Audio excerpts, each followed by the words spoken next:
Hi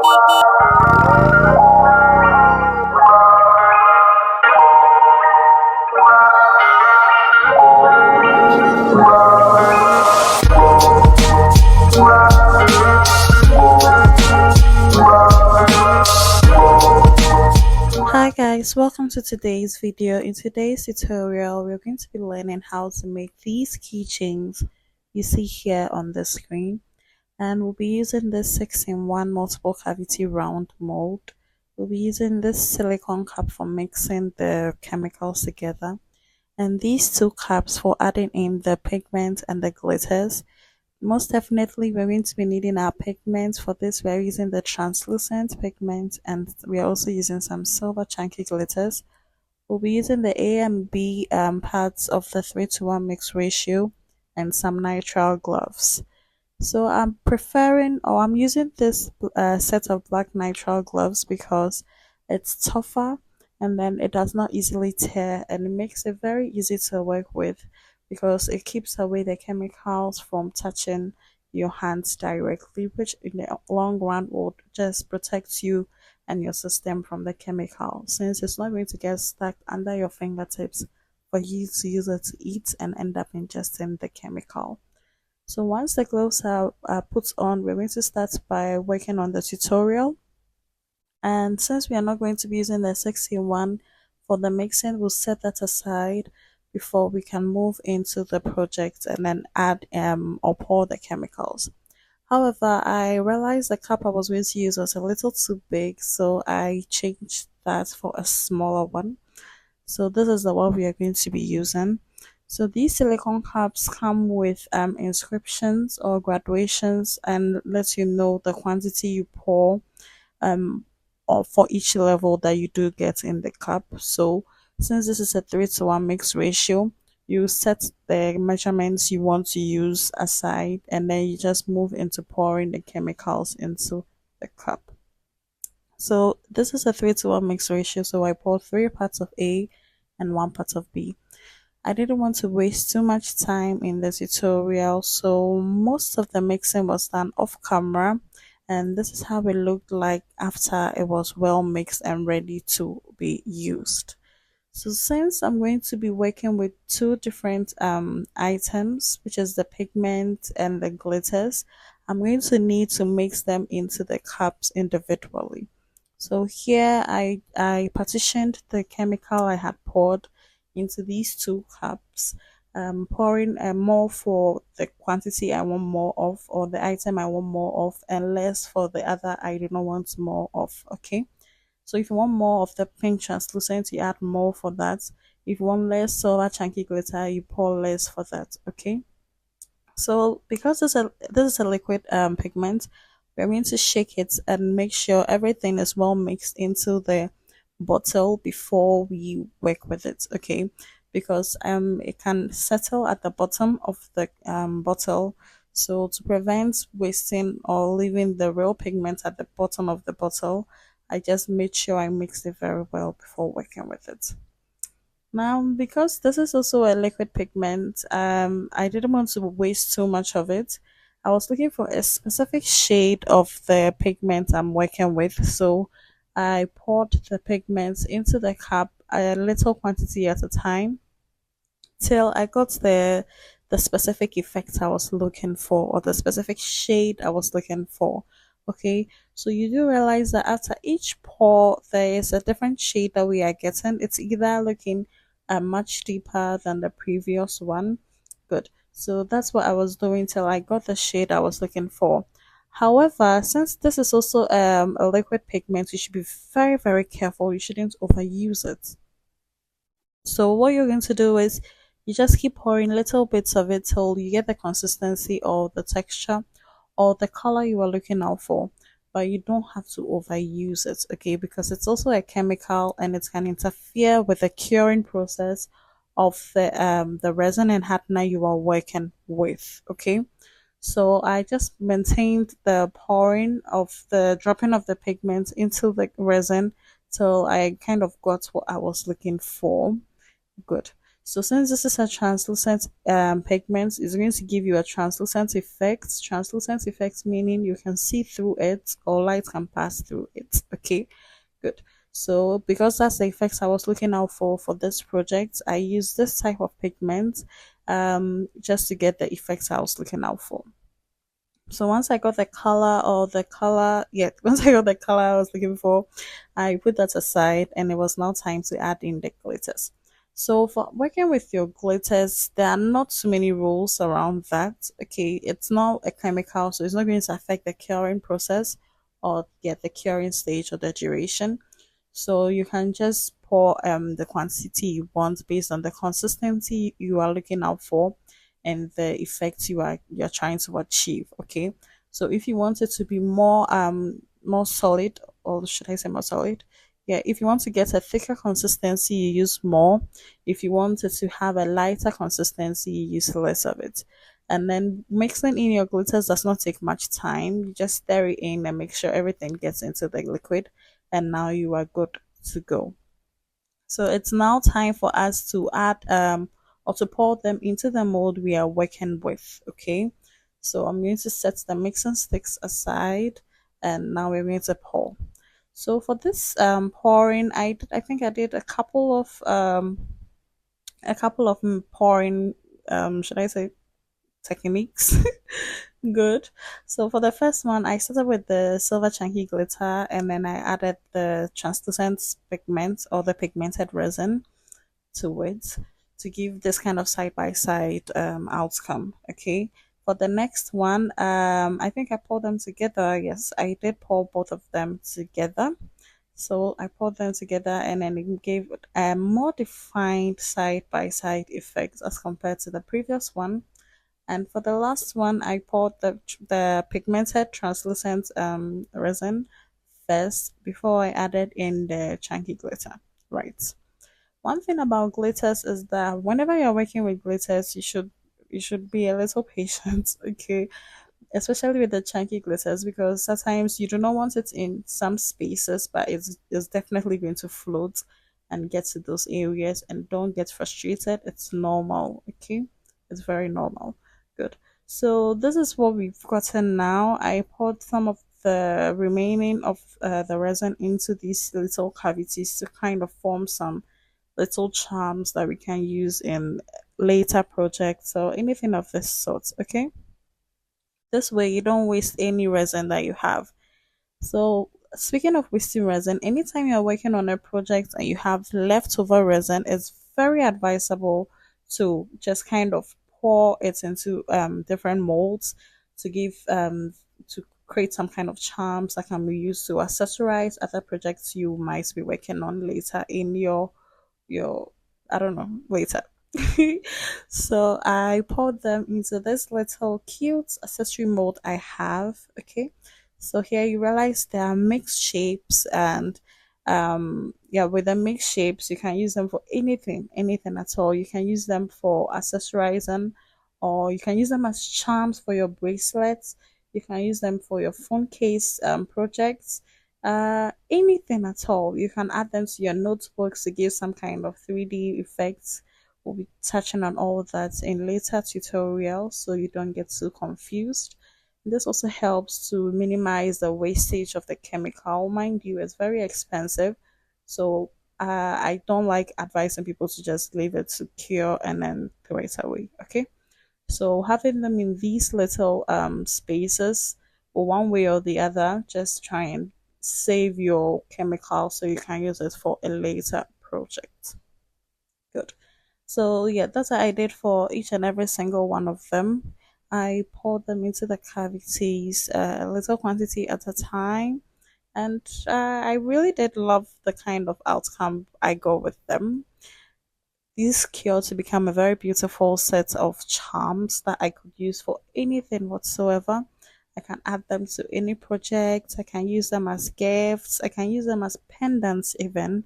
Okay, so you can see there are so many shapes here that you can use for pendants, for charms, as I said earlier, or whatever it is that you do have that you want to use them to make. Okay, And there are some people who actually have in mind or bear in mind that the molds are used for specific things and then they cannot be creative around that. And that's wrong.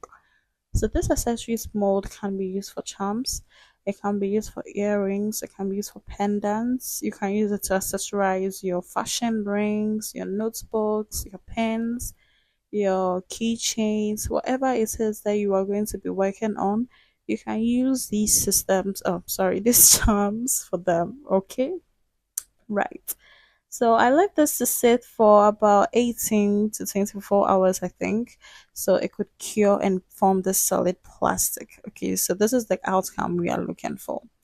So I demolded these charms from the center of the mold so that I will not have to do that later. I was impatient, to be honest. I was very impatient. I could have left them there, but I was impatient, so I demolded them. So for today's customization, we are going to be using these SAV stickers. Okay, SAV. So you realize they have been cut in the round shapes or yeah, to fit the size of the mold. And then they are stickers, all right? And then with these stickers, they are not transparent, meaning you cannot see through them. It has a solid effect. And then yeah. So to test why I'm using SAV stickers, I'm going to use this water to do a water test. Right. So I'm going to compare a sheet of paper to the SAV or yeah, the SAV stickers. So you realize when you dip the sheet of paper into a cup of water, it's gets wet, okay. And then imagine you were using a normal sheet of paper for your project. Means the resin is just going to wet it because it's also a liquid, and it's not going to give you the best effect that you might be looking out for. The SAV, on the other hand, which can also be used for product labels and whatever, is resistant. Okay, it doesn't get wet when water is poured on it. You can wipe the water off the surface and then it doesn't bleed. The image doesn't get destroyed when it's put into the water. So that's another main reason why others use the SAV and I prefer the SAV. Okay, I really love working with the SAV. So that's the water test for you. So next time when you're working on a project and you don't want to use your translucent, sorry, not your translucent, your transparent stickers, you want to have a kind of solid design, you can use the SAV stickers. Okay. So whenever you're working on a project or whenever you are sending a document to be printed by a printing press, you have to get the size of the mold you are working with.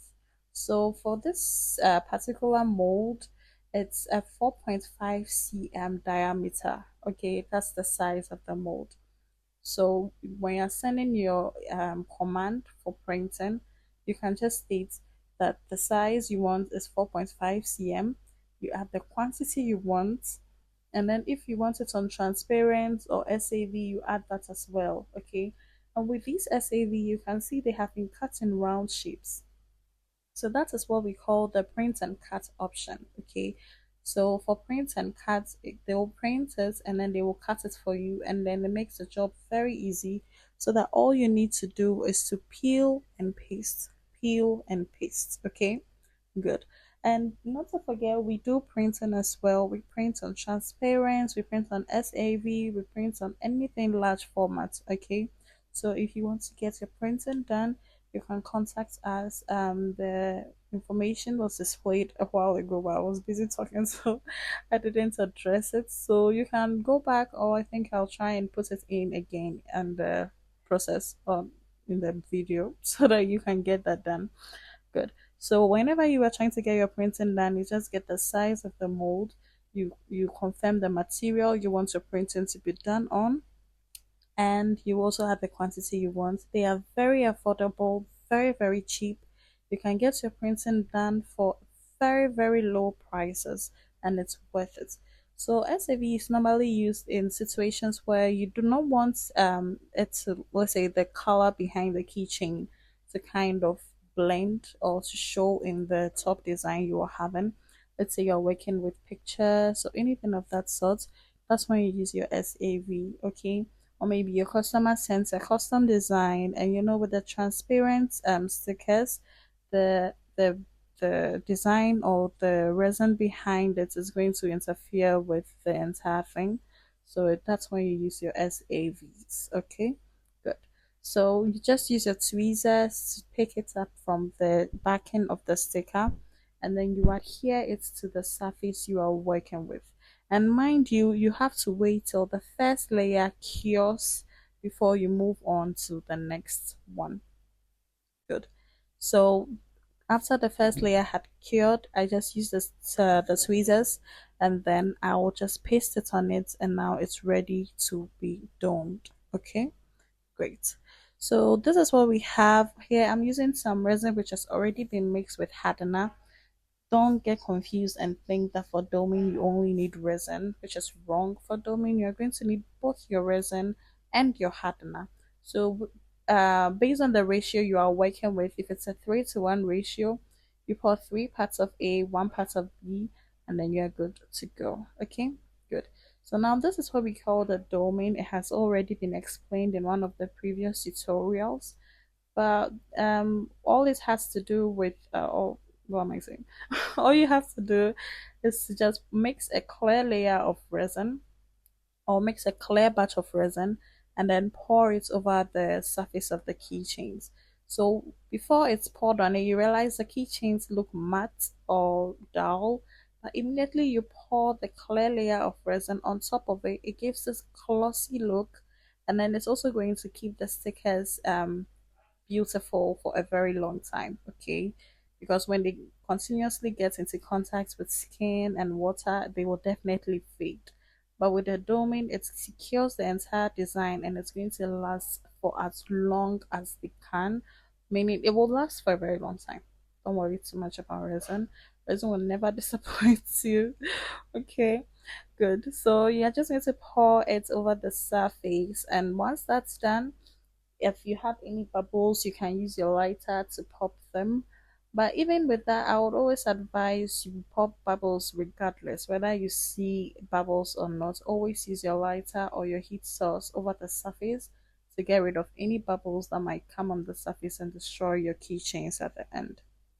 So this was left to sit for 24 hours, and this is what we got at the end of the project. Okay, good. So you see how shiny and glossy it looks? Good. So I am one of the keychains did have some bubbles on them. So normally I always advise my students that even after you've popped the first set of bubbles, you leave it to sit for some minutes, okay, for let's say 5 minutes, and then you come back and try to use your heat source to pop bubbles again. Good. That way, any bubbles that did rise after you had popped the bubbles the first time will also be gotten rid of with the lighter. Okay, good. So these are the keychains we got. These are how cute and how pretty they all look like. Now the next stage is to drill and to add our accessories. So I did the drilling off camera as well. I don't want to waste too much time on this tutorial. So what you're going to do is after you are done drilling, you're going to use your eye screws in the holes that were drilled with the drill of choice. But I always use electric drill because it's very fast. You can use a manual one if that's all you have, and just work with what you have. Okay, one thing about resin art is if you try and get every material there is, or every material you see people use in their projects, you'll be wasting so much time just sitting and trying to get everything before you start. If you feel you only have the manual drill, you can work with that. But if you do have the electric one too, you can work with that. So this is me putting in the eye screws into the resin pieces. I explained earlier on in one of the previous tutorials that personally I prefer to use my hand to screw it in since it's not a very strong metal, and using a plier or something else might actually break it. But if you feel tired or if you feel tired at your fingertips for using your hand to screw it in over a long time, you can use a pin or anything like that through the eye of the eye screw and just turn it around till it's all done. Okay, great. So I repeated the process for the rest of the the pieces, adding in the eye screws to every single one of them. So the role of the eye screw, as I said in one of the earlier tutorials, is to serve as a connection between the resin piece and the jump ring, or let's say the key ring you are going to attach to it. Okay, so you are definitely going to need the eye screw for any project that has to do with key rings, especially if there is no hole in the mold already. However, if there were to be a hole in the mold from the beginning, you are not going to need the eye screw. Even with that, it depends entirely on you. So if you are working on a project and then the mold has a hole, the hole is intended, or the role of the hole is for you to be able to put your jump ring through. So this ring here is what we call the jump ring opener. So it helps you to easily open your jump ring like a pro. Okay, so you just saw how easy it was for me to open the jump ring. You place it in the slits of the ring, and then you just adjust. Okay, so you can turn left or right depending on whether you are opening the ring or whether you are closing it. So for a simple project like this, you are going to only need your plier and then your jump ring opener, and it's going to make the job very easy. You see how fast it is for me to just try and do one and move on to the next without having any difficulty trying to know how to hold both pliers, especially if you're working with two, how to hold both pliers and get the effects I'm looking out for. And I always advise any beginner or any resin artist to get jump ring openers so that your work gets very, very easily done. So once the key rings are added to these pieces, they are ready. Okay, they are ready to be used. Now we have been able to make these keychains from scratch.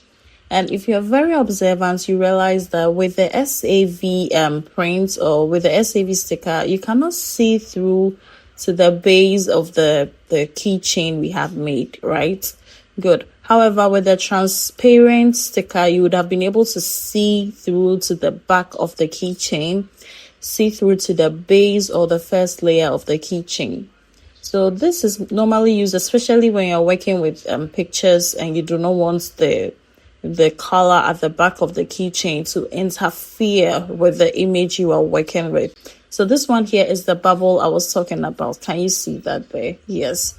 And that is not something you want to see in your resin project. So anytime you use your lighter or your heat source or your heat tool, you wait for some time, come back again, and then use the lighter over the surface again to get rid of all those bubbles to make your work look professional. So this is the end of today's tutorial. Thank you so much for watching. I really hope you were able to recreate these pieces. You can also send a DM to the contact information that was provided for all your printing jobs. And yes, you can also get all your resin materials and tools from O-Celle's Crafts. Hope to see you in the next video.